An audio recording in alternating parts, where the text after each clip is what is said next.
Movies की सिनेमाबाजी में आप सबका स्वागत है। हम कर रहे हैं शोमैन राज कपूर जी पर एक श्रृंखला और आज की श्रृंखला है फिल्म बॉबी के ऊपर। सन 1973 में आई इस फिल्म ने तब सबके होश उड़ा दिए थे। हर कोई फिल्म बॉबी देखना चाहता था। हम तब बच्चे थे और इस फिल्म को देखने की ललक हमारे मन में भी थी, लेकिन क्योंकि ये फिल्म ए सर्टिफिकेट थी तो हमारे देखने का तो सवाल ही नहीं उठता। लेकिन हाँ, इस फिल्म की बॉबी फ्रॉक्स और कपड़े हमने खूब पहने थे। इस पर मैंने एक वीडियो भी बनाया है, आप उसको जाकर देख सकते हैं।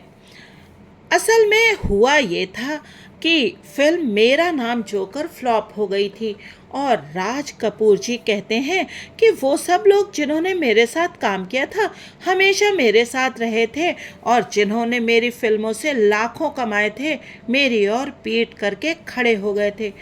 ऐसा ही होता है जब आप अर्श पर होते हैं तो लोग आपके आसपास होते हैं। लोग उगते सूरज को सलाम करते हैं और जहां आपके दिन खराब हुए तो लोग आपको भूल जाते हैं।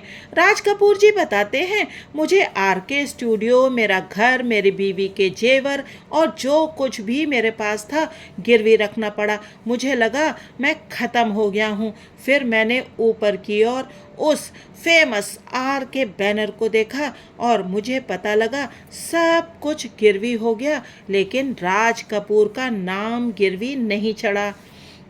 जब तक ये बैनर है तब तक राज कपूर रहेगा और मुझे पूरा विश्वास है कि ये बैनर हमेशा रहेगा और उसी तरह चमकता रहेगा जैसे ये शुरू हुआ था।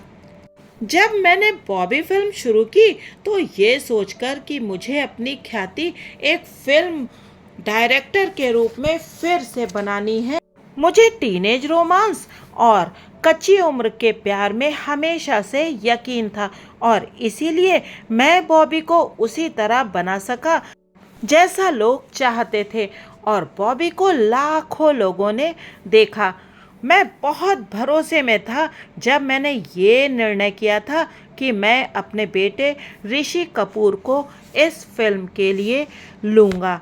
हालांकि मैंने पहले उससे पूछा था कि क्या तुम एक फ्लॉप डायरेक्टर के साथ काम करना पसंद करोगे।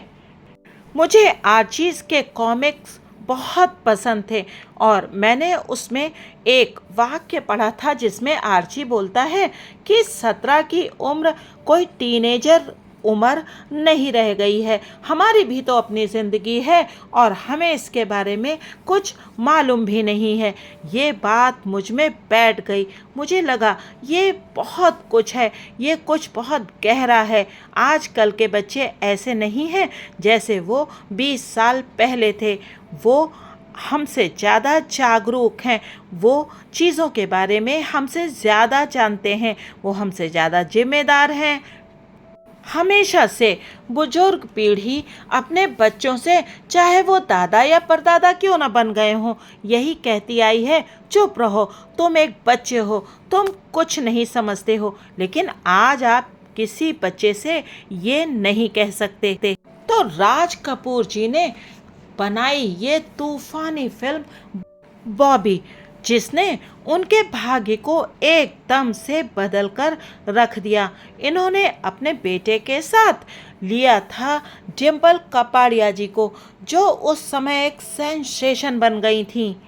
इस फिल्म के म्यूजिक डायरेक्टर थे लक्ष्मीकांत प्यारेलाल जी और इस फिल्म का एक गाना झूठ बोले कौआ काटे हर एक की जुबान पर था, यहाँ तक कि बच्चों की जुबान पर भी। ये फिल्म 1973 की हिट फिल्म साबित हुई। इस फिल्म को मिला था एक बेहद बोल्ड फिल्म का तमगा, क्योंकि इस फिल्म में डिम्पल कपाड़िया जी बहुत ही बोल्ड कपड़ों में थी। उन्होंने बिकनी भी पहनी थी और जो भी ड्रेसेस पहनी थी वो बहुत बोल्ड थी। इसके गाने भी बहुत बोल्ड थे।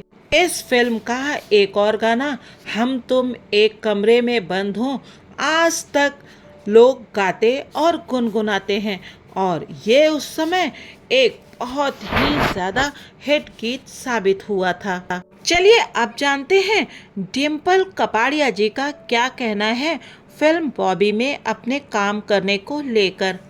मैं सिर्फ 13 साल की थी जब राज साहब ने मुझे फिल्म में लेने का डिसीजन लिया। मेरे पिताजी बहुत ज़्यादा शंकित हो उठे। उन्होंने सोचा कि कपाड़िया वंश फिल्मों में मेरे काम को लेकर कलह करेगा। हमने पहले ही ऋषिकेश मुखर्जी जी की फिल्म गुड्डी में काम करने से मना कर दिया था। राज साहब ने मेरे पिताजी से कहा, मुझे एक स्क्रीन टेस्ट ले लेने दीजिए, तब आप डिसीजन लीजिएगा। मैं फिल्मों में काम करने के लिए बहुत एक्साइटेड थी, इसलिए बाद में पापा मान गए।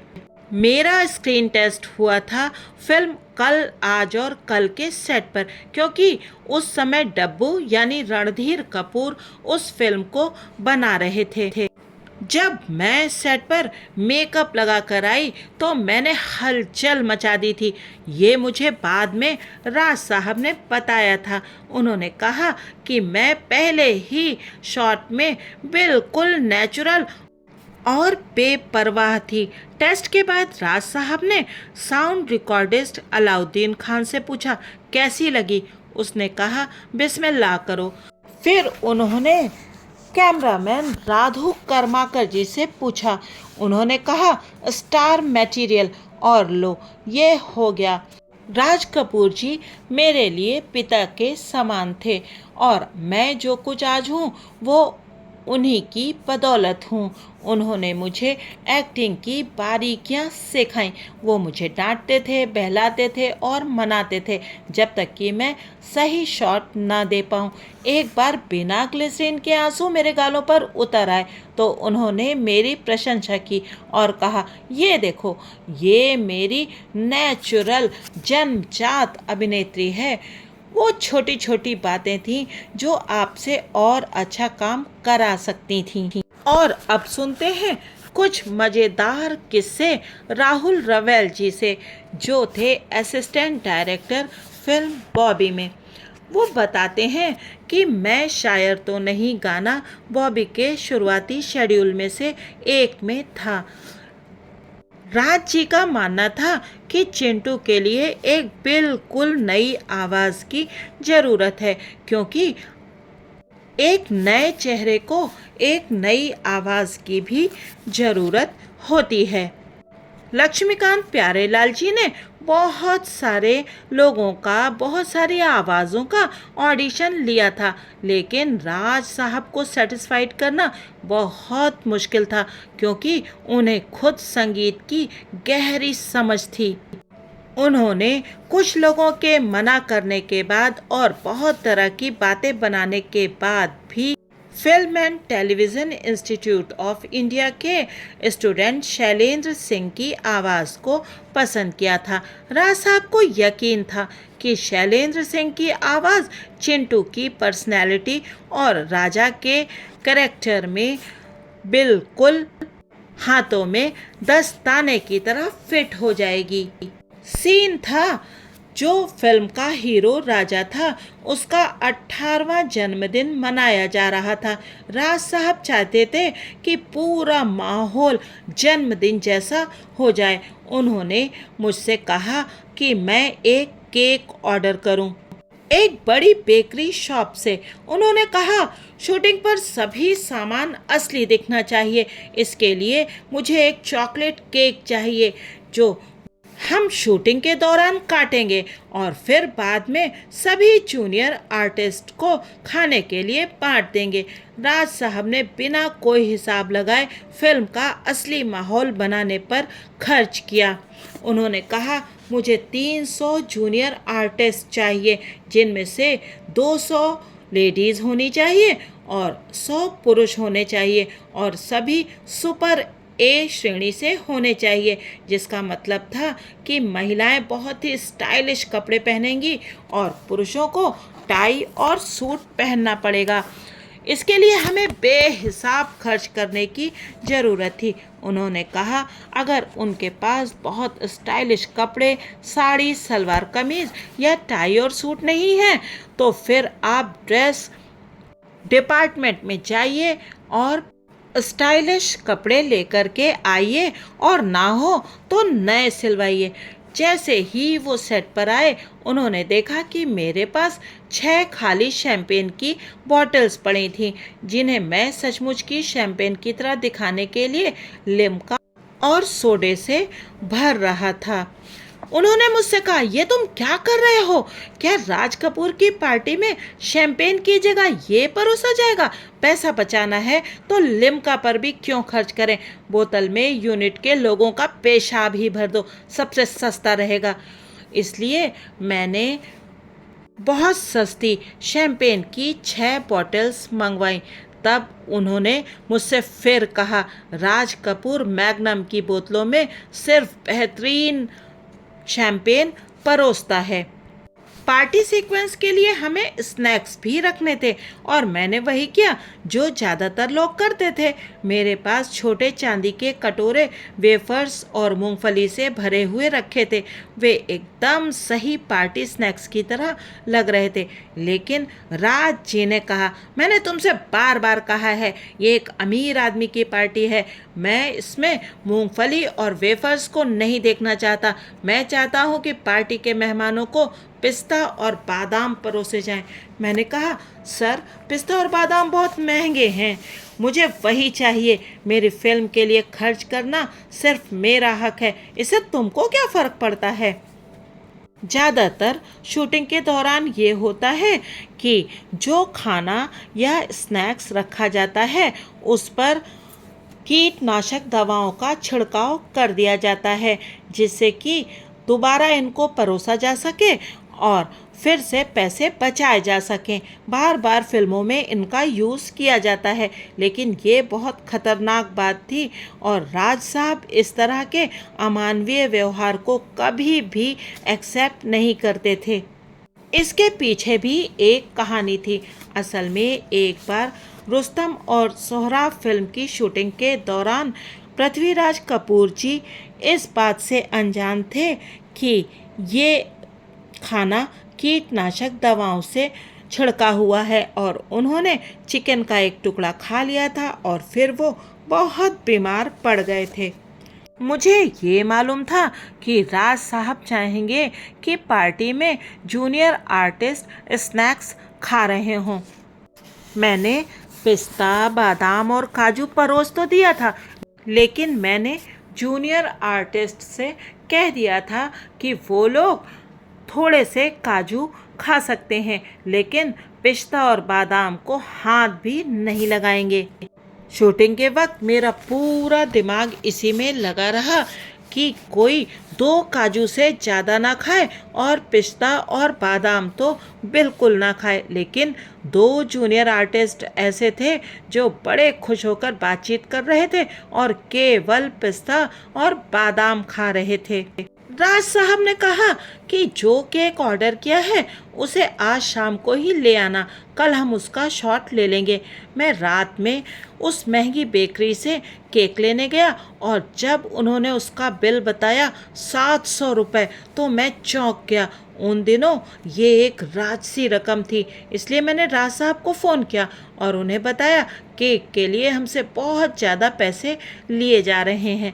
तब उन्होंने कहा, रोनी से कहो कि वो राज कपूर को ठग रहा है, और मैं अपने जीवन में फिर कभी उसकी बेकरी में पैर नहीं रखूँगा। अगले दिन सेट पर उस बड़े से चॉकलेट केक को देखकर सबके मुंह में पानी आ रहा था, और पूरी यूनिट के साथ जूनियर आर्टिस्ट केक का एक टुकड़ा खाने के लिए लालायित थे। दुर्भाग्य से किसी वजह से उस दिन की शूटिंग को कैंसिल करना पड़ा, और केक को रात भर राज साहब के एयर कंडीशन्ड ऑफिस में रख देना पड़ा। अगले दिन जब हमने केक वाले डिब्बे को खोलकर देखा तो हमें बहुत निराशा मिली, क्योंकि केक के बड़े हिस्से को चूहे खा गए थे। सेट पर मौजूद सभी लोग निराश हो गए। अब हमें केक के छोटे से हिस्से के साथ शूटिंग करनी थी, ये दिखाते हुए कि वो एक बहुत बढ़िया केक रहा होगा। लेकिन केक खराब होने के बाद राज साहब ने कहा, राहुल, मैकडॉनल्ड्स को फ़ोन करो और कल के लिए बिल्कुल उसी तरह का केक ऑर्डर करो। यूनिट के सभी लोग उस केक को चखने के लिए बेताब थे और मुझे उन्हें निराश करना अच्छा नहीं लगता, इसलिए कल शाम को शूटिंग के बाद हम सबके लिए एक पार्टी करेंगे और साथ में केक भी खाएंगे। वो फिर से 700 रुपये खर्च करने में जरा भी नहीं हिचकिचाए। वो फिल्म की कहानी, माहौल और उसकी ज़रूरतों पर पैसा खर्च करने में जरा भी संकोच नहीं करते थे और उन्हें यूनिट के सभी लोगों के लिए प्यार और सम्मान का प्रदर्शन करना भी आता था। फिल्म के उस सीन में जिसमें डिम्पल दरवाज़ा खोलती हैं और बेसन से सने हाथों से अपने बालों पर और गालों पर बेसन लगा लेती हैं, राज जी ने इस एक शॉट को 27 बार लिया, जिसका मतलब था कि डिम्पल ने हर शॉट के लिए अपने बाल धोए और वो धैर्यपूर्वक शॉट लेते चले गए जब तक कि उन्हें अपने मन के मुताबिक शॉट नहीं मिल पाया। डिम्पल के चेहरे की अनूठी मासूमियत उसके बालों पर लगे बेसन की सादगी से और भी बढ़ गई थी। इस शॉट का असर मैंने फिल्म की रिलीज़ के पहले दिन पहले शो में देखा। लोग डिम्पल को देखने के लिए बेताब थे क्योंकि वो राज कपूर की खोज होने के अलावा अब राजेश खन्ना की पत्नी भी थी। जब उन्हें पहली बार पर्दे पर मैं शायर तो नहीं में देखा गया था तो दर्शकों के बीच खलबली मच गई थी। वाह, बहुत खूबसूरत है, बहुत ही प्यारी। लेकिन जब उसे उस शॉट में देखा गया जिसमें उसके बालों में बेसन लगा हुआ था तो एक साथ 1000 लोग खड़े हो गए। वो एक शानदार स्टैंडिंग ओवेशन था। फिल्म बॉबी की शूटिंग के दौरान उन्होंने डिम्पल पर बहुत ज़्यादा ध्यान दिया था। उन्हें डिम्पल को डायलॉग बोलने, इमोशंस दिखाने और इमोशंस को उभारने और चाल ढाल की बारीकियों के बारे में ट्रेन किया था। बॉबी की शूटिंग के दौरान राज साहब इस बात से बहुत सचेत थे कि ये एक टीनेज लव स्टोरी थी और उन सभी क्षणों को फिल्माने की ज़रूरत थी जिसमें से होकर ये टीन वास्तव में गुजरेंगे। वो अक्सर मुझे एक अंग्रेजी फिल्म दिखाने के लिए शहर ले जाते थे और उसके बाद चाय नाश्ते के लिए बॉम्बेली के वार्डन रोड पर ले जाते थे। बॉम्बे में बॉम्बेली एकमात्र स्विस कैफ़े था जिसमें अक्सर युवाओं की भीड़ रहती थी। मुझे धीरे धीरे एहसास हुआ कि उनका वहाँ मुझे लेकर जाने का उद्देश्य उस समय के युवाओं के व्यवहार, बोलने के तरीके और हाव भाव का निरीक्षण करना था। उन्होंने एक बार मुझसे एक रोमांटिक सीन लिखने को कहा था जिसमें राजा बॉबी को सैंडविच और कोक के लिए एक कैफ़े में ले गया था। मैं लेखक नहीं था, लेकिन वो चाहते थे कि मैं इसे लिखूं और भले ही उन्होंने मेरे लिखे सब्जेक्ट का यूज़ ना किया हो, लेकिन इस सीन के प्रति मेरे दृष्टिकोण ने उन्हें फिल्म में एक रोमांटिक सीन तैयार करने के लिए इंस्पायर किया होगा। सीखना और सिखाना उनकी सबसे बड़ी खूबियों में से एक थी जिसे राज साहब ने आगे बढ़ाया और इस तरह से उनकी बनाई हर फिल्म एक यादगार फिल्म बन गई। फिल्म बॉबी से जुड़े यूँ तो और भी बहुत मज़ेदार किस्से हैं जो मैं अगले एपिसोड में आपको बताऊंगी। लेकिन उस समय बॉबी फिल्म इतनी ज़्यादा लोकप्रिय थी कि मुझे लगता है उस समय की लगभग हर लड़की ने बॉबी फिल्म के कपड़े पहने होंगे। बॉबी फिल्म में डिम्पल पोल्का डॉट्स वाले कपड़े पहनती हैं और ये पोल्का डॉट्स उस समय बहुत फैशन में थे। इसके साथ साथ बॉबी पिन्स और बॉबी क्लिप्स भी बहुत ज़्यादा फेमस हुए थे और डिम्पल तो एक सेंसेशन बन ही गई थी। हालांकि बहुत सारे लोग निराश भी थे क्योंकि उन्होंने बहुत जल्दी राजेश खन्ना जी से शादी कर ली थी। अगर आपकी भी कुछ यादें फिल्म बॉबी के साथ जुड़ी हुई हों तो आप उन्हें कमेंट सेक्शन में ज़रूर ही शेयर करिएगा। बताइएगा कि जब आपने फिल्म बॉबी देखी थी तो आपने कैसा महसूस किया था और फिल्म बॉबी का कौन सा गाना आपको पसंद आया था। तो फिर मिलेंगे बॉबी फिल्म के बारे में और बहुत सारे किस्सों के साथ। आप बने रहिएगा मूवीज़ की सनीमा बाजी के साथ। चैनल को सब्सक्राइब करना और वीडियो को लाइक करना मत भूलिएगा। आपका बहुत बहुत धन्यवाद।